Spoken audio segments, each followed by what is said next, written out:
There are plenty of audiophiles that think Chinese audio gear is a joke or a cute experiment. Established audio companies are still considered the cream of the crop despite the obvious lies, misrepresentations, and lack of features those companies provide with their products. The big-name brands should be scared, very scared. This is the Monolith M1570. It is the newest planar magnetic headphone to date. It was announced at the end of August 2019 and just a few days ago became available for purchase. It costs $600 and are easily the most expensive headphones Monoprice makes.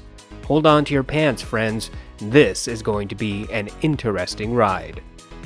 At $600, the M1570 has a lot of stiff competition.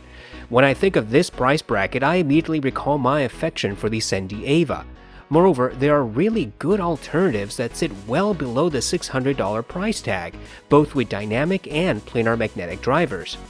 What can Monoprice bring with their newest, most costly offering? Well, flagship. That's right, Monoprice says that the M1570 is their flagship headphones. I suppose when they sell headphones as cheap as $30, it's not hard to call a $600 headphone the flagship of the company. Indeed, Audeze's flagship costs several $1,000s. Quite the price difference, right? What does the M1570 provide? We have some vague guidance from Monoprice and some specific assumptions by potential buyers. Monoprice says that the M1570 are open-back balanced headphones. I don't know what that means. I don't know what a balanced headphone is. I understand what a balanced cable is, but a balanced headphone? That's a new one for me. Monoprice says that this headphone provides accurate sound with low distortion. To prove it, they claim the headphones have less than 0.1% THD at 100 decibels, and frankly, that is quite respectable. Audiophiles continually stress about the noise floor of their amplifiers and DACs, but seldom do they give the same attention to the distortion inherent in headphones. In fact, I believe that the THD for headphones is just as important as the THD number for the amplifier. The M1570 has 106mm drivers with 60 ohm impedance. They have a response of 5 Hz to 50,000 Hz. That's not the biggest extension into the treble that I've ever seen. Monoprice says that their headphones have fantastic high-end extension. It is certainly well above average, but the Sony MDR Z7 series doubles the extension to 100,000 Hz and digs a bit deeper down to 4 Hz. So everybody just cool your horses. The M1570 isn't all that exceptional in the frequency extension. On the other hand, the M1570's frequency extension is the same as with the Audeze LCD4 and 4Z, which, by the way, are also Audeze's flagship headphones. Moreover, the 1570's frequency range is very similar to the LCD3 and LCD2, which extend from 10 Hz to 50,000 Hz. Not a huge difference in bass extension. This brings us to the expectations. There are some individuals who immediately want to compare the M1570 to the LCD4Z and LCD4. Monoprice has not specifically said that the M1570 is comparable to the LCD4 or 4Z, but given the opportunity twice to deny it, they didn't. You might be wondering if there are any differences between the M1570 and the newly released M1070, which is $200 cheaper. Monoprice says that the magnet structure, tuning, and driver are different between these two headphones. Consequently, we should expect that the M1570 is noticeably different in sound signature. This is a beefy headphone. It weighs 670 grams, which is just shy of 1.5 pounds. They're also not as efficient as the LCD headphones from Audeze. These are big and chunky, but that is consistent with large planar magnetic headphones in general. One thing that struck out to me immediately was the design. I kept looking at the headphones and thought I had seen these things somewhere else. And then it hit me. The new M1070 and M1570 look very similar to both the Audeze LCD3 and the Focal Clear and Elex. Monoprice took the design elements of those companies and copied Beyerdynamic's pad-changing mechanism. The headband structure and overall shape is very reminiscent of the Focal headphones. The angled cable connection is obviously just like Audeze's, and the pad change procedure is very similar to Beyerdynamic, although frankly a little bit easier. I think the headphones look and feel like what a lumberjack would wear. These headphones are metal and leather, solid and heavy. If you need to work on your neck muscles, this is as good as going to the gym. I personally like that Monoprice has moved away from the wood ear cups from the M1060. I also like the jet black color. It suits the brand. Let's talk about the sound. Monoprice says that the M1570 has an extended soundstage. Yeah, it does. The M1570 has a rather large soundstage, one that seems like you're listening to music in a grand symphony hall.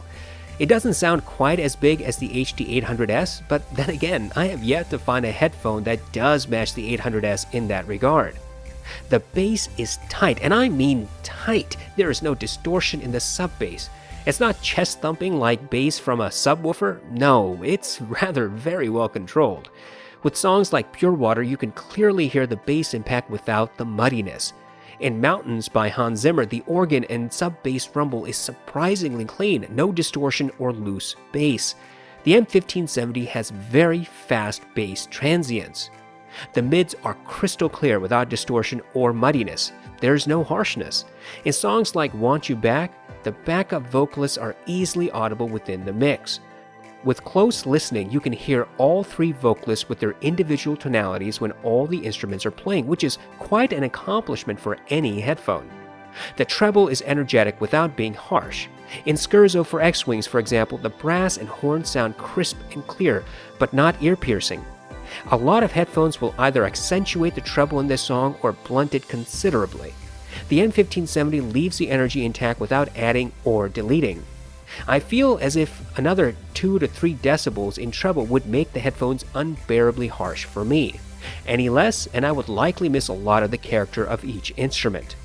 My initial sound test was done using the Monolith Liquid Spark. At 25% volume, 9 o'clock on the dial, the headphones were plenty loud enough to make it difficult for me to hear my voice at normal speaking levels. The M1570 comes with a balanced cable and 2 ear pads, leather and velour. These headphones feel a bit heavy on my head, but nothing I haven't experienced before with ZMF and Audeze headphones. My ears sit comfortably inside the ear cups. The clamping force is just about right, though I admit the weight will require you to adjust the headphones every once in a while.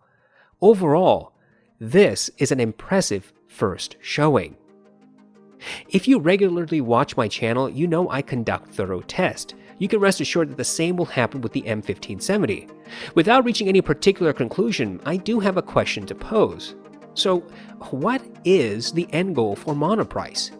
It is clear to me that Monoprice is taking the audio gear business seriously.